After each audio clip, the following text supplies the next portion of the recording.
आज हम बात करेंगे ऐसी आई प्रॉब्लम्स के बारे में जिनकी वजह से हेडेक हो सकता है। Hello, I am doctor Shreya. I am a senior eye consultant at Sadana eye institute Delhi.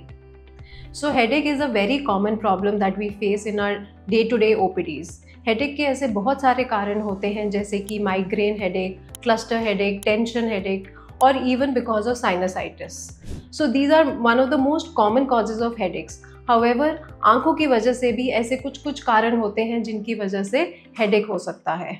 अगर आपका हेडेक एक जनरल सिर में है और या पीछे की तरफ है तो most probably it is not because of your I problem. जो आंखों की वजह से हेडेक होता है वो ज़्यादातर आगे फ्रंटल रीजन में होता है या फिर आईब्रोज के बीच में होता है।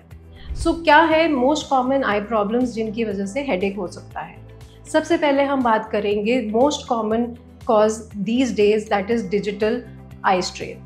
सो because of increase exposure to the screens, जब बहुत ही ज़्यादा लंबे समय तक अगर आप स्क्रीन के सामने बैठते हैं, आपकी आंखों को रेस्ट नहीं मिलता, आई मसल्स फटीग हो जाती हैं, which is the most common cause of headache these days. तो क्या प्रिकॉशंस ली जा सकते हैं जिसकी वजह से आपको स्क्रीन टाइम की वजह से हेडेक ना हो? सबसे पहला, you should be an upright posture, और जो आपका स्क्रीन का लेवल है it should be slightly below your eye level so that you do not strain your neck और नेक में पेन ना हो। Secondly, your hydration should be complete, you should take ample amount of water and regular intervals. Thirdly, blinking is extremely important when you are sitting in front of the screen, क्योंकि blinking की वजह से हमारा tear production बढ़ता है और आंखों में dryness होने के chances भी कम होते हैं। और चौथा, आपका स्क्रीन का जो लेवल है it should be 1 arm distance from your eye level. So these are certain precautions जो आपको regular basis पे लेने चाहिए। And most importantly, take breaks. Every 20 minutes you should take a break और आप अपनी आंखों को थोड़ा रेस्ट दीजिए ताकि आपको हेडेक की प्रॉब्लम ना हो। Now we will talk about our second most common problem and that is refractive error. So सबसे ज़्यादा कॉमन एस्टिग्मेटिज्म या फिर सिलेंड्रिकल नंबर्स की वजह से और हाइपरमेट्रोपिया, जिसको लॉन्ग साइटेडनेस भी कहते हैं, उसकी वजह से बहुत पेशेंट्स में हेडेक का कारण होता है। तो इसमें क्या होता है कि पेशेंट्स बहुत जो पास का काम करते हैं, जिनका नियर वर्क होता है, sometimes they experience headaches and they do not realise that they have a refractive error या फिर उनका चश्मे का नंबर है। सेकेंडली, अगर आपने नया चश्मा बनवाया है तो it may take 7 to 10 days to get adjusted to those glasses. अगर आपको 7 से ज़्यादा दिन लग रहे हैं और हेडेक परसिस्ट कर रहा है then you must get your spectacles checked, ताकि उसमें हमें ये पता लगे कि आपका जो नंबर है वो करेक्ट बना है या फिर जो सिलेंड्रिकल नंबर का एक्सिस है that is correct. So if the glasses are not made properly then also it can be a cause of headache. And sometimes even the frame, if it is ill fitted, it can be a reason for headache. Also, if your glasses number has changed, अगर आपने बहुत समय से अपने चश्मे का number नहीं check करवाया है और नंबर चेंज हो गया है, then also you can be complaining of headaches. And especially in children, this is a very common problem.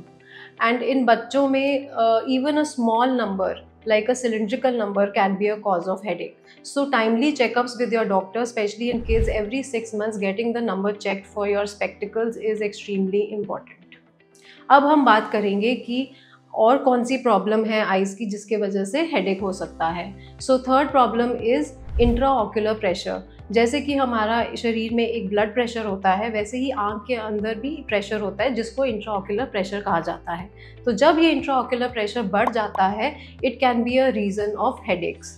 So normal जो प्रेशर होता है वो 11 to 21 होता है। अगर इससे ज़्यादा बढ़ जाता है it can be a sign of glaucoma या फिर काला मोतिया भी कहते हैं उसको। ऐसा टाइप ऑफ हेडेक जो होता है वो नॉर्मली यूनिलैटरल या फिर एक साइड पे होता है and it can also be associated with nausea या फिर वॉमिटिंग की फीलिंग के साथ भी एसोसिएट हो सकता है। एंड इस टाइप के हेडेक्स में नॉर्मली पेशेंट की आंखों में एक लाली या रेडनेस भी महसूस होती है और आंख के अंदर एक दबाव और पेन का एहसास होता है। So in such problems, it is extremely important to consult your eye doctor timely and do not ignore these kind of headaches. And last we come to a very rare problem that can also be a cause of headache, that is कि आँख की जो नस है उसमें अगर सूजन आ जाती है तो हेडेक हो सकता है। So basically our eye is an extension of the brain. तो अगर हमारे ब्रेन में कोई सूजन है तो वो हमें आँख की नस में दिखाई देती है। अगर एज एन आई डॉक्टर हमें ऐसा दिखाई देता है तो हम पेशेंट को एक न्यूरोलॉजिस्ट को रेफ़र करते हैं जो कि आगे इन्वेस्टिगेट करते हैं। So to summarize, headaches are a very common problems. However, they are not always associated with eye problems. But फिर भी आपको अपना आई चेकअप रेगुलर बेसिस पे ज़रूर करवाना चाहिए क्योंकि काफ़ी बार चश्मे का नंबर होता है और पेशेंट्स को खुद रियलाइज़ नहीं होता है। However if your headaches are associated with persistent redness तो आपको उसको इग्नोर नहीं करना चाहिए, ऐसी प्रॉब्लम बिल्कुल निगलेक्ट नहीं करनी चाहिए और तुरंत अपने आई डॉक्टर को दिखाना चाहिए। अगर आपको ये वीडियो यूजफुल लगा then please share it with your family and friends and you can always ask us any questions in the comment box below. Thank you.